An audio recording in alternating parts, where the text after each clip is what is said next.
Aukunomo, yiha! Akta Universiti dan College sejak tahun 1971 selalu menghantui anak-anak muda warga kampus di Malaysia. Ini sejak zaman Anwar Ibrahim di universiti.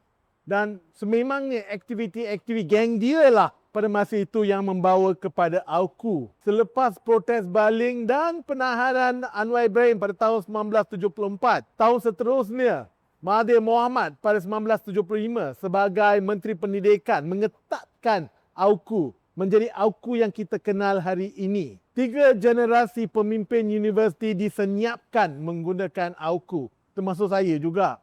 Dan minggu lepas di Air Keroh, Anwar tidak pasti sama ada input daripada orang lain, tetapi Anwar mengumumkan AUKU akan dimansuhkan. Agak puitis, seorang yang terlibat secara langsung dengan event-event yang menghasilkan AUKU yang kita kenal hari ini adalah orang yang memansuhkannya. Beberapa perkara sebelum kita get terlalu excited.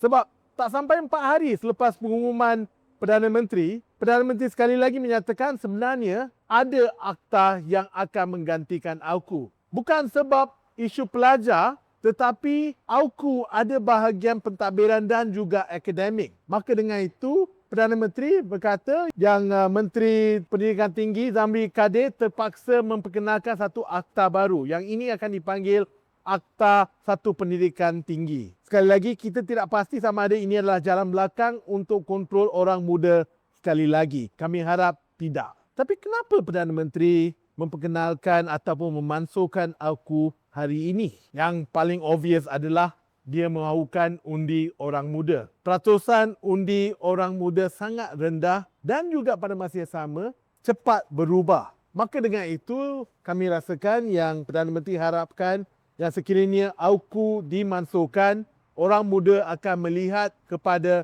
pentadbirannya Kerajaan Madani sebagai satu force yang menyokong orang muda dan bukan melawan orang muda. Yang kedua pula nampaknya ancaman dari parti bersama. Parti yang sisa daripada PKR ini penuh dengan pemimpin-pemimpin yang pasti akan menggunakan hujah yang mereka lebih pro orang muda. Nampaknya Pakatan Harapan cuba memenangi semula sokongan daripada anak muda menerusi pemansuhan AUKU. Tetapi lebih penting adalah adakah orang muda di kampus kisah? Ini adalah isu eksistensialis kan? Sama ada isu AUKU ini penting atau tidak untuk orang muda. Sebab ramai yang menyatakan anak muda warga kampus hari ini lebih mengutamakan perkara-perkara lain dan bukan kuasa di dalam kampus. Kami sangat ingin tahu apakah orang muda fikirkan tentang isu ini. Sama ada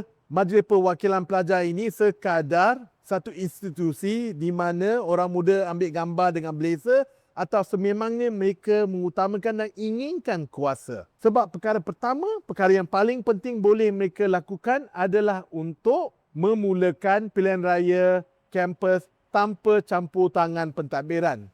Selama 30-40 tahun lepas ni, selalunya pilihan raya yang berlaku di kampus ditentukan oleh pihak pentadbiran. Sama ada calon dibenarkan ataupun pengiraan undi. Bayangkan sekarang dengan tiada AUKU, pemimpin-pemimpin pelajar boleh menentukan pilihan raya mereka sendiri dan tidak mendengar apakah pendapat daripada pentadbiran. Kedua, perkara yang boleh dilakukan adalah pemilikan aset. Ini adalah sesuatu yang biasa dengan universiti-universiti luar negara.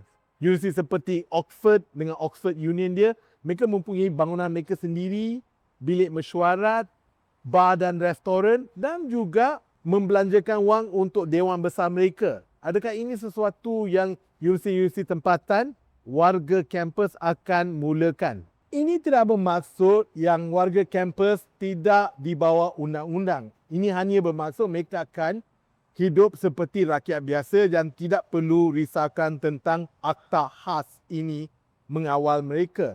Mereka masih perlu menghormati undang-undang. Sekiranya mereka bercakap dan cara yang tidak patut, undang-undang fitnah masih boleh digunakan terhadap mereka. Sekiranya mereka mengutip wang dan salah guna wang tersebut, mereka masih boleh kena tangkap ataupun dicaj kerana CBT. Dan sekiranya mereka membuat protes di bandar ataupun di kampus, Mereka masih boleh ditangkap sekiranya mereka melanggar undang-undang. Mereka, perbezaan hari ini adalah mereka akan dikenakan undang-undang seperti rakyat lain dan bukan ada undang-undang khas yang boleh menghadkan mereka dalam melibatkan diri dalam isu-isu dalam negara ini. Maka dengan itu, tidak ada alasan di mana pelajar-pelajar di IPTA kita dan IPTS kita tidak boleh bertindak sebagai rakyat biasa. Ini adalah satu titik perubahan dalam politik Malaysia, dalam kuasa Malaysia. Dan ini bukan untuk ditentukan oleh orang-orang macam saya sebab kita jelas bukan zaman universiti lagi. Tetapi untuk warga yang lebih muda, anak-anak yang menguasai kampus hari ini.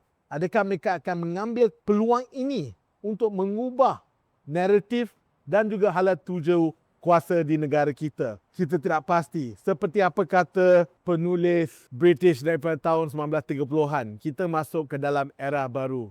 Ini adalah Brave New World. Tetapi adakah warga kampus sudah sedia untuk mengambil peluang ini untuk mengubah Malaysia?